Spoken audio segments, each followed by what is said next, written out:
Bernie Sanders brought his message to Liberty University yesterday. Let's take a look at some of that. And let me start off by acknowledging what I think all of you already know, and that is the views that many here at Liberty University have, and I, on a number of important issues are very, very different. I believe in women's rights and the right of a woman to control her own body. I believe in gay rights and gay marriage. Those are my views, and it is no secret. But I came here today because I believe from the bottom of my heart that it is vitally important for those of us who hold different views to be able to engage in a civil discourse. All right, so already Bernie Sanders says, look, you know my positions. I'm not going to run away from my positions. Now, that's great, and he gets some applause lines from that. That's what we love about Bernie. He's not changing his positions on things in order to please certain crowds. And Liberty University isn't exactly a friendly crowd. Now, you wouldn't be able to tell that because of the applause. Now, he brings up a good point when it comes to civil discourse. Let's have a civil discourse. Well, I'm going to get into more of that a little bit later, but first, let's have some more from Bernie. Now, in my view, and I say this as somebody whose voice is hoarse because I have given dozens of speeches in the last few months, it is easy to go out and talk to people who agree with you. I was in Greensboro, North Carolina just last night. All right.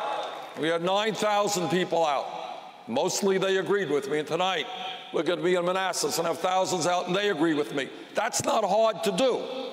And that's what politicians, by and large, do. We go out and we talk to people who agree with us.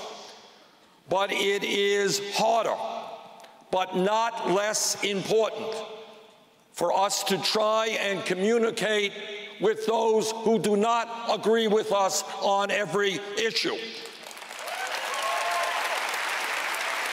Okay, so generally I agree with him, right? I think it is good, as I said, to have a civil discourse with people who might not agree with you.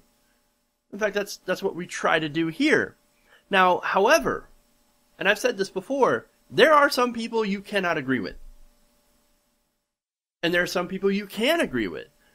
For example, there's a lot of good people out there who are conservatives, right? A lot of good people. I know it sounds weird to some people saying that, but a lot of good conservatives are good people. And you can find a lot of common ground with them. Most of us, we love America. We pretty much all love America, right? And we want to see America be a great country, right? The thing is, we have some radically different ideas and views on how to make America great, or what makes America great. Now, for those of you who are probably wondering, no, I'm not talking about people who are racist, or the tinfoil hat people, right? Or the people that think Barack Obama or the Democrats are pretty much trying to intentionally destroy America. No, those people are idiots. Those people are idiots, and you can't have a conversation with them. You just can't. Those are the people you can't have a conversation with.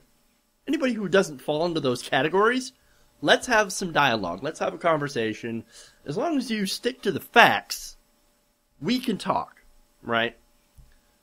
To those who don't, well, obviously I'm going to make fun of you because you're an idiot and you're not grounded in reality. Now, as I said, for everybody else who does live in the world of facts, logic, and reason, and are conservatives, and there are plenty of you, I would like to talk to you guys. I'd like to work together. Let's talk. Let's come to compromise, because no one ideology has all the answers, and no one ideology has all the facts. This is the truth. Not one ideology has the monopoly on everything that's true.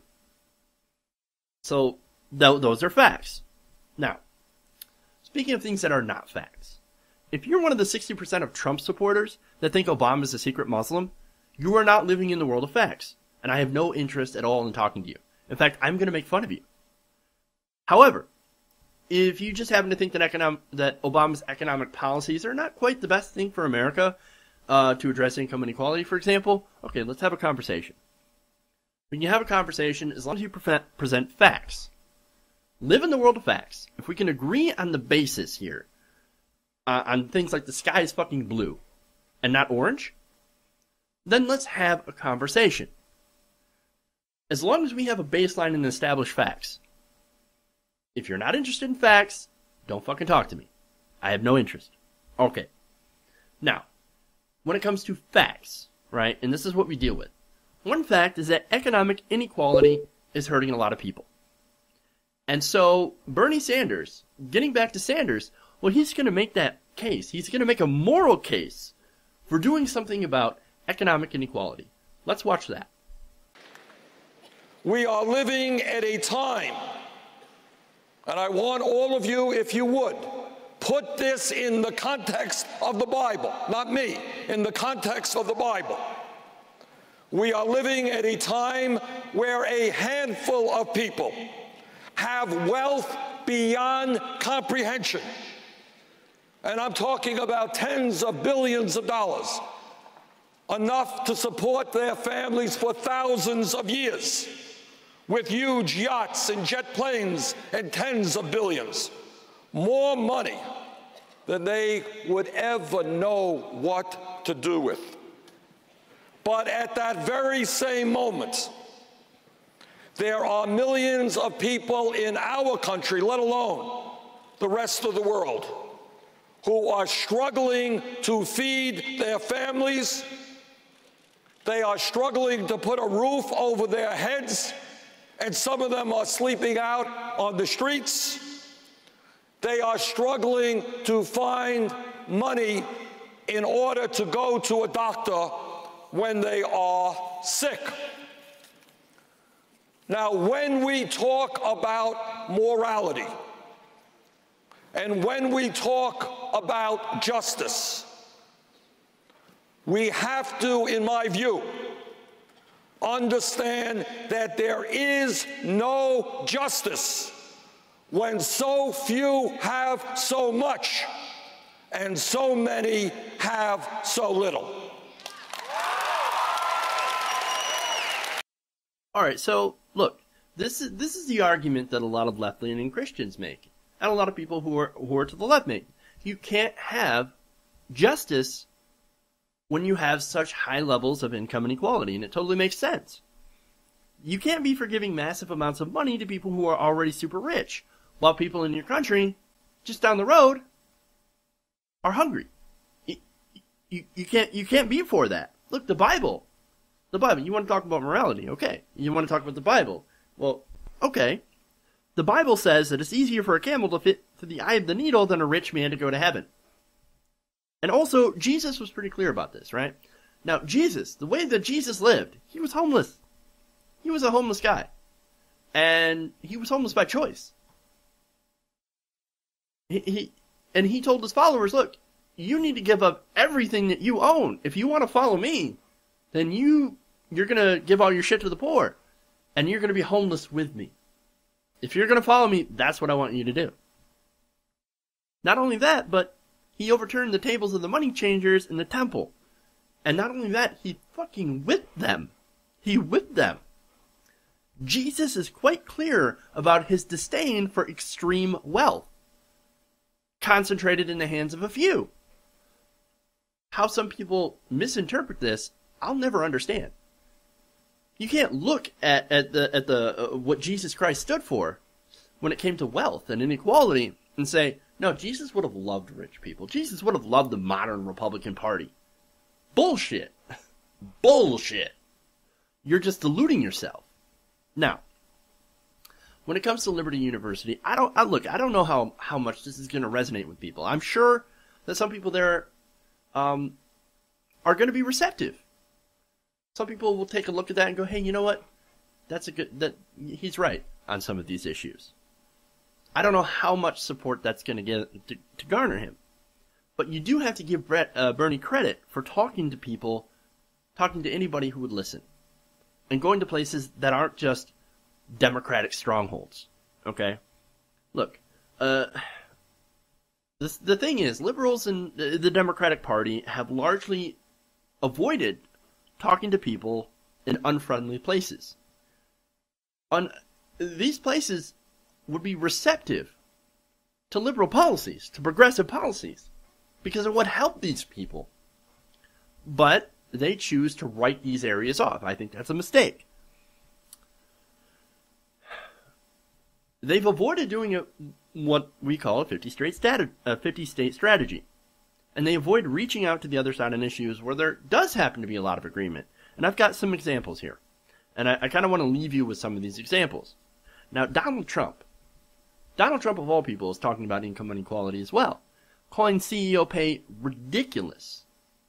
Now, does he have a plan? His plan's pretty much, elect me, don't worry, I'll take care of it. No specifics. Right. But nonetheless, that's popular. Most people agree with that. According to a HuffPost YouGov poll last year, 66% of Americans think the pay of top corporate executives and CEOs is too high. Now, let's see. Most Americans in the poll said the government should be doing more to help the poor than helping major corporations. Now, 71% to 14% said that they think the government is actually doing more to help major corporations than the poor.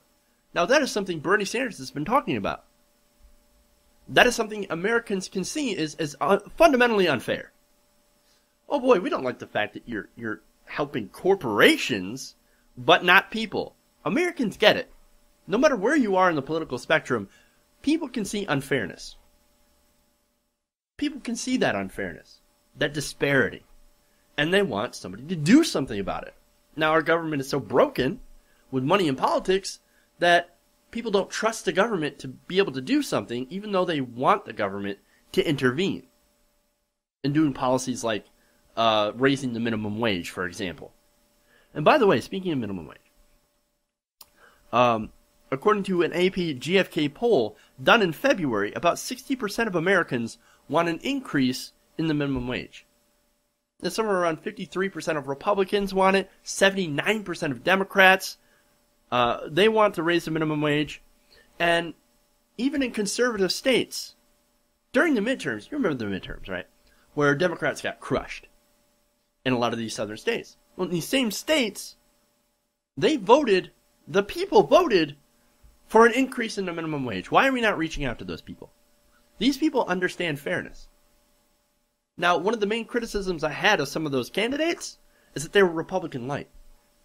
I'm talking about God, guns, and no, people actually do want to talk about income inequality as well, and raising the minimum wage. They want to do these policies because people understand fairness. It doesn't matter what your political leanings are. People understand fairness.